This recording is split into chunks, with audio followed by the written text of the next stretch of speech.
Fighting, elevation, rating, fighting బాగుంది.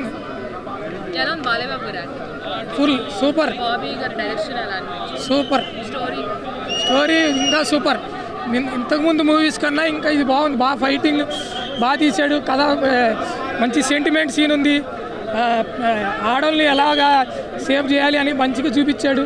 మంచి ఆయన జాబ్ బాగా చేశాడు. సూపర్. మంచి మెసేజ్. కాంబినేషన్ బాగుంది. మంచి సపోర్ట్ చేశారు. హీరోని కూడా మంచి ఫైటింగ్, మంచి హీరోతో సపోర్ట్ చేశారు. బాగా స్పీకర్ బాగా ఎడిటింగ్ బాగుంది. మీరాజ్ దాంట్లో ఇంకా బాగుంటుంది. మీరాజ్ ఎడిషన్ బాగుంది.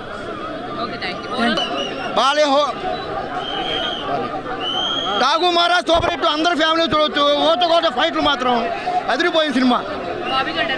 సూపర్గా ఉంది. సూపర్ మ్యూజిక్ కూడా సూపర్ ఉంది. రేటింగ్ 3.5 ఇస్తున్నాం. చూడాల్సిన పిక్చర్ ఇది. Family and class and mass సినిమా. తమ్మని మ్యూజిక్ కానీ దబిడి పాట కానీ అదిరిపోయింది. బయట బ్యాటింగ్ వచ్చింది కానీ దబిడి అదిరింది. జై బాలయ్య, జై బాలయ్య, జై బాలయ్య. సంక్రాంతి వెళ్ళిన జై బాలయ్య. సింగల్ సేవ జై బాలయ్య అంతే.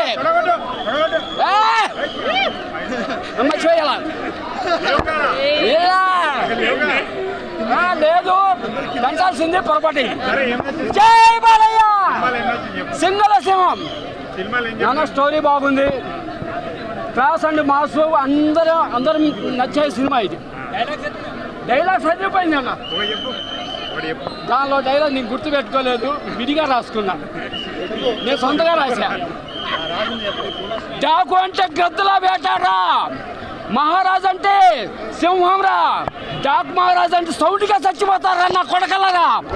జై బాలయ్య. ఉన్నమ్మా ఉండవు. డాక్ అంటే గద్దల వేటరా, మహారాజ్ అంటే సింహాన్నిరా.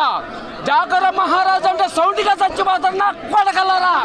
జై బాలయ్య. మేసం లేని బాలయ్య తొడగొడుతున్నాడు అంతే.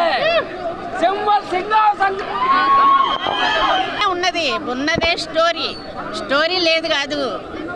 ఇప్పుడు వాళ్ళకి ఇంకేదన్నా గంతులు అవి కావాలేమో తెలియదు కానీ దాని నిండా ఉన్నదే స్టోరీ ఉంది. డాకు బాలకృష్ణలో ఉన్నదంతా స్టోరీనే. ఇప్పుడు ప్రజెంట్ ఉన్న సమస్యలు కానీ ఎలా పరిష్కరించాలి అంటే ఏం చేయలేక ఆయన ఆ పని చేశాడు అన్నట్టుంది. అది ఆ కథ, ఆ నిర్మాత, డైరెక్టర్లు, కథా రచయిత యొక్క బ్రెయిన్ అనమాట. ఏం చేయలేకపోతే ఇంకా అదే అన్నట్టుగా ఉంది సమస్య. ఇవాళ సమస్యలు కూడా అట్లాగే ఉన్నాయి కదా. అది జై బాలయ్య చాలా బాగుంది. Thank you.